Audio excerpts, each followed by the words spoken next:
ẹlọ́bà ń túkà lọ́kànnà fìhímà àlíyàtún min dunillahi làfàsádàtà fasubhanallahi. Verse 22. Hello, verse 22. Nínú Suratul Anbiya. Suratul Anbiya, verse 22. Law kana fīhimā ālihatun illā Allāhu lafāsadata fasubhāna Allāhi rabbil 'arshil 'amma yasifūn. Ìtọ́lọ́ bá sọ nìyẹn pé làkàdà fìhímà tó bá yẹ pé àti sábà àti ilẹ̀ àlẹ́àrídù wàsànàwátì tó bá yẹ pé lọ́nà méjèèjì yẹn làkàdà fìhímà àníyàtú bàbá tó bá mí ní ìlàláwù yàtọ̀ sọ́nà ọba kan ṣoṣo lafàsádàtà gbogbo nǹkan ò bá ti bàjẹ́ àtìlẹ̀ méjèèjì ò bá ti bàjẹ́. àmà yẹ̀sí fún. Tó bá jẹ́ bẹ́ẹ̀, a jẹ́ pé àwọn tí pe Jésù lọ́wọ́ irọ́ náà ń pa. Ọbàtálá tí pe lọ́wọ́ irọ́ náà ń pa. Ṣàngó tí pe lọ́wọ́ irọ́ náà ń pa. Ògún tí pe lọ́wọ́ irọ́ náà ń pa. Torí pé làwùkánà fi ìmọ̀ àlíyàtú ìlàlá láfọ̀sádàtà. Méjèèjì ò ti dàrú, kò bá ti bàjẹ́. Ẹja dára padà, ẹja pọ̀ spiritual rẹ̀, ẹja padà dára padà. Fífísíkù rẹ̀, Yorùbá sọ pé ọ̀gá méjì ò lè gbénu ọkọ̀. Tọ́gá méjì bá gbénu ọkọ̀, ọkọ̀ náà dàrú. Ọkọ̀ náà dàrú. Olọ́lọ́nà mi pè wá sákèsì pé tí wọ́n yẹ kí ọlọ́ọ̀bà mi wà ní sánmà àtayé. Àwọn là ń pè é àdàbọ̀ arọ́ni kò kọ́ náà. Kò dín ìkẹ́kẹ́ kú ní ọlọ́ọ̀lọ́. Ọlá rẹ̀ lékún sí ni olóògì sọ fún wa pé fàṣùbùhánà Láyé rọ́bẹ̀lẹ̀ àrùṣì àmà yasifun. Àwọn lẹ́nu wí bẹ́ẹ̀. Fàṣùbùhánà láyé rọ́bẹ̀lẹ̀ àrùṣì àmà yasifun. Kò sọ́ba àlì ọba kan ló wà àdáparọ́ ni àwọn náà ń pè kú lọ́lọ́ àwọn náà ń pọ̀ bàtà lọ́lọ́ àwọn náà ń pè Jésù lọ́lọ́. Jésù kò jẹ́ pẹ́rẹ́ bẹ́ẹ̀. Ẹ máa padà lọ sínú Suratul Maida nígbẹ̀yìn. Tọ́lọ́ ti sọ fún Ànábì wa Ìsá alayhi salatu wassalam Suratul Maida lọ́wọ́ àgbẹ̀yìn ẹ̀ pé ṣé wọ́n lọ sọ fáwọn èèyàn rẹ̀ ká máa pè wọ́n àti ìyá rẹ̀ lọ́lọ́ min dunillahi yàtọ̀ sẹ́ni Ọlọ́run. Ànábì wa Ìsá ìdí fi ń dọ́rọ̀ Ọlọ́run náà ni pé sọ̀rọ̀ pé mi kọ́ mo sọ bẹ́ẹ̀ fún ọ. Tó bá jẹ́ pé mi mo sọ bẹ́ẹ̀ fún ọ, ọ̀bá mọ̀ ìgbémi kan mo sọ, àwọn náà ń sọ bẹ́ẹ̀. Suratul Anbiya ni àyà 116 tó sọ pé wà ibi kọ́lọ̀ lọ́yà Ìsá ibn Maryama anta qulta linnasi ittakhizuni wa ummiya ilahayni min dunillahi.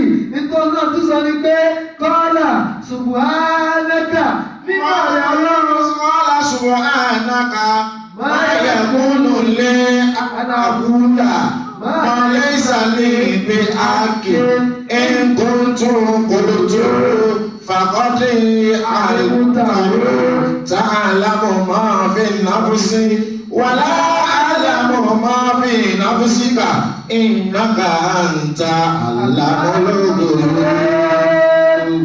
Ajẹ́pẹ́ gbogbo ẹni tí ń pe nǹkan mi lọ́nà yàtọ̀ sọ́nà ọba àkàṣoṣo àṣẹrọ́ náà ń pa wọn ò tó bẹ́ẹ̀ láti sọ gbangba wálíà níwájú Ọlọ́run tó kú bá ń bẹ láyé wọn ò jẹ́ pé lọ́lọ́run nígbà tó wà láyé tọ́mọ̀ tábà bá ń bẹ láyé wọn ò jẹ́ pé lọ́lọ́run nígbà tí ń bẹ láyé.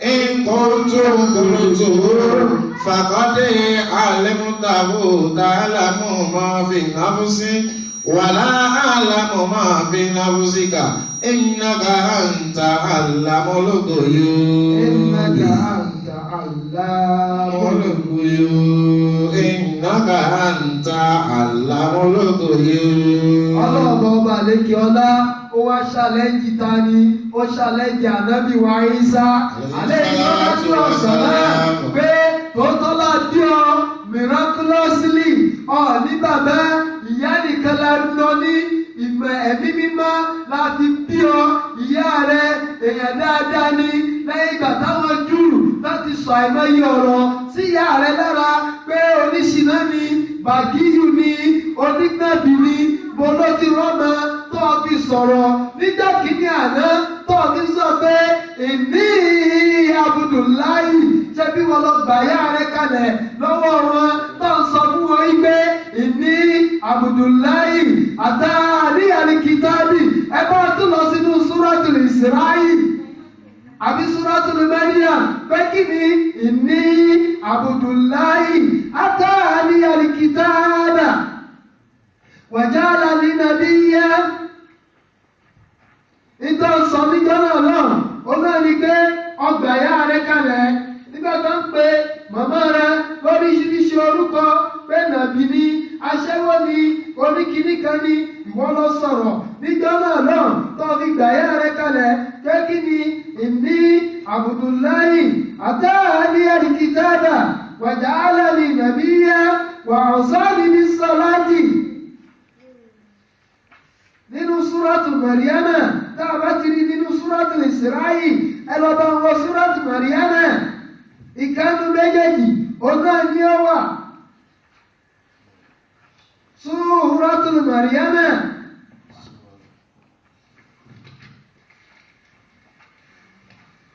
inni Abdullahi atani al-kitaba wa jalani nabiyya qala inni verse 30.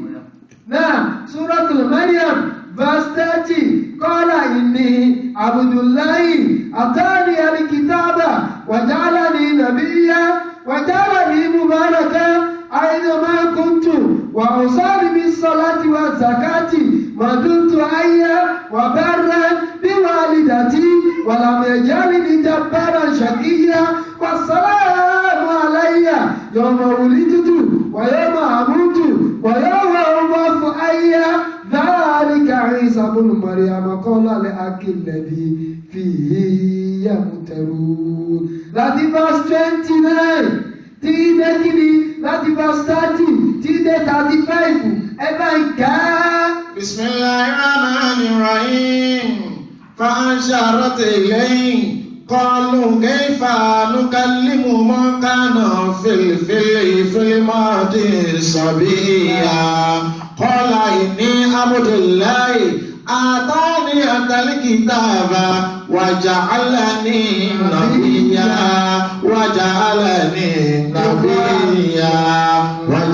وجعلني مباركا أينما كنت وأوصاني بالصلاة والزكاة ما دمت حيا وبرا بالوالدات ولم يجعلني جبارا شقيا. Ìtí ànábì wa Ìsá tọ́lọ́ bá ṣàlẹ́jì nìyẹn torí ó ní ànábì Ọlọ́run olè yí Ọlọ́run nínú gbogbo àwọn táwọn wí tí wọ́n ń pè lọ́lọ́run Ṣàngó ṣe bó bínú wọlé ní Ọya ṣe bó bínú yọ omi ní Ògún ṣe bó wọ tó lọ ní gbogbo wọn iṣẹ́ yẹn dáadáa tó bá jẹ́ yẹn dáadáa ni wọn ò bá ti má ṣe tán ṣe èyí tó jẹ́ yẹn dáadáa lọ́lọ́ọ̀bá wọn ṣàlẹ́jì pé ṣé wọn lọ ní kó máa pè wọn àti ìyá rẹ lọ ní kó máa pè wọn lọ́lọ́run ṣe bẹ́ẹ̀ ni mo ṣe wọ́n léyìn dáadáa mo ṣe wọ́n léyìn dáadáa mo ṣe ọlànàbì mo ṣe láàrẹ mo ṣe ní wàlíyà níjọ́ tó ń pè ìyá rẹ ní nàbì níjọ́ tó ń pè láṣẹwọ́ ṣe bẹ́ẹ̀ ni mo ní kó gbàwé ọ̀rọ̀ mo ní kó mọ́ sọ̀rọ̀ mo ní kó náwó sí ọ àwọn aládé kí wọ ànábì ìwọ ànábì wa Ìsá àwọn aládé kó sọ̀rọ̀ wọ́n bá sọ fún wọn pé ọ̀là ìní Abdullahi. آتاني الكتاب وجعلني نبيا Àwọn sọ fún wọn pé ìní Abdullahi ẹrú ọlọ́ọ̀bá ni mí. Àtàní àlìkìtàbà ọtún fún mi ní tírà ọtún mi ní ìjírà tí mo fún ayé tí mo fi pẹ̀pẹ̀ fún wa. Wàjàlá ní nàbí yá ọtún ṣẹ́bílà nàbí ọlọ́run ẹ̀wọ̀n ègún ọlọ́ọ̀bá wa ṣe fún ànábì wa Ìsá. Ọlọ́run ṣe èkúkúrú ìyẹn náà la bá débi ọ̀rọ̀ níbi pàríparí wa tọ́lọ́ ọba wa kì wá. Pàríparí wa tọ́lọ́ ọba wa kì wá. Gbogbo àwọn èèyàn táwa ń pè lọ́nà yàtọ̀ sọ́nà Ọlọ́run tí ó yé wa yí pé ọ̀lẹ ni wọ́n ò jẹ́ nǹkankan ẹ̀yin là ń pè wọ́n lọ́lọ́ mi lo fún nínú àwọn àyà yẹn pé Subhana Rabbil Arishi Subhanallah Rabbil Arishi àmà ìyàsìkò èmi ọlọ́ọ̀ba mímọ́ fún mi ju gbogbo tó ń pè yẹn lọ. Allahu Akbar. Mímọ́ fẹ́mi Ọlọ́run ju gbogbo tó ń pè wọ́n lọ. Àwọn èèyàn tí ò dáa nìyẹn. Àwọn tó dáa onílà Ànábì wa Ìsá Ọlọ́run pè ṣẹlẹ̀ tó padà sínú Suratul Maida pé ṣé wọ́n lọ ní kí wọ́n máa pè wá àtìyá rẹ lọ́nà mìdúnì láì nínú Suratul Maida 115 pé ṣé wọ́n lọ ní kí wọ́n máa pè wá àtìyá rẹ lọ́nà mìdúnì láì ntọ́lọ̀ tó fi ń dá lónìí pé Ànábì wa Ìsá tó fi ń dá lónìí pé alayhi salatu wassalam Subhanaka mímọ́ rẹ Ọlọ́run máa yẹ kúrò ní àná. Máa yẹ kúrò ní àná àkúlà máa lè ìsàlẹ̀ bí àpè. Ìtí ò tọ́ sí mi lẹ́nu kò gbẹ́nu mi, kí ní ká pè mí lọ́nà kò gbẹ́nu mi, ní ká pè yá mi lọ́nà kò gbẹ́nu ẹnì kankan nu wa. Kí á là ń gbéraga fún, kí là jẹ́ àjámọ̀ kankan èèyàn lásán. Tákùtù ẹ. Bíbú àṣírí lọ́lọ́run fi ní ká máa gbé agbè sílẹ̀. Bí ìbá jẹ́ bẹ́ẹ̀, ẹyẹ ni ò bá máa jẹ wá. Bí ṣe ń jẹ àwọn ẹranko kiri inú gbó, àwọn àkàrà lọ́gbò, bí ò bá máa jòkú ti wa náà, àjẹ́ kankan, ọba tó dá wa, ó wá kí pọ̀nrípọ̀nrí wa pé bàbá ayúlá yìí. Subhanaka ma yakunu li an aqula ma laysa bi haqqi. In kuntum qultum faqad alimtahu ta'allamu ma fi nafsi wa la a'lamu ma fi nafsika innaka anta allamul ghuyub. Innaka anta allamul ghuyub torí pé kò sí tó pamọ́ tí wọ́n lọ́ọ́bọ̀ ò mọ̀. Èyí tá a gbénu léṣe tá a tún dáṣọ borí tá a fẹ́ kéye ó gbọ́ tá a fẹ́ kéye ó mọ̀ gbogbo ẹ̀ ní wọ́n lọ́ọ́ bá mọ̀ torí pé ẹni tó ń ṣe àti tí ń ṣe bí wọ́n lọ́ọ́ bá lọ dáa síwájú kó tó ṣe ọtí mọ̀ pé yóò ṣe ọwọ́ àwò níran owó ẹ̀dá níran owó ẹ̀dá níran ọba mi àlọ́ òpá owó ẹ̀dá níran túnbẹ̀ ṣe fún àwọn túnbẹ̀ ṣe fún wa túnbẹ̀ ṣe fún wa túnbẹ̀ ṣe fún wa níbi ọ̀rọ̀ wa kò ṣe túnbẹ̀ ṣe fún wa. Ibi tọ́rọ̀ gbogbo wa kù sí láti túnbẹ̀ ṣe fún wa ọ̀rọ̀ tí wọ́n lọ́rọ̀. Àǹtà àlámọ́lọ́dọ̀ yọ. Àti ìwọ́n lọ́rọ̀ àyè ìpèrè wa ń jà ní ìjà wọn là ń gbéra wa ìjà pé ìjà jámọ̀ gbèsè ayé tàbí gbéraga.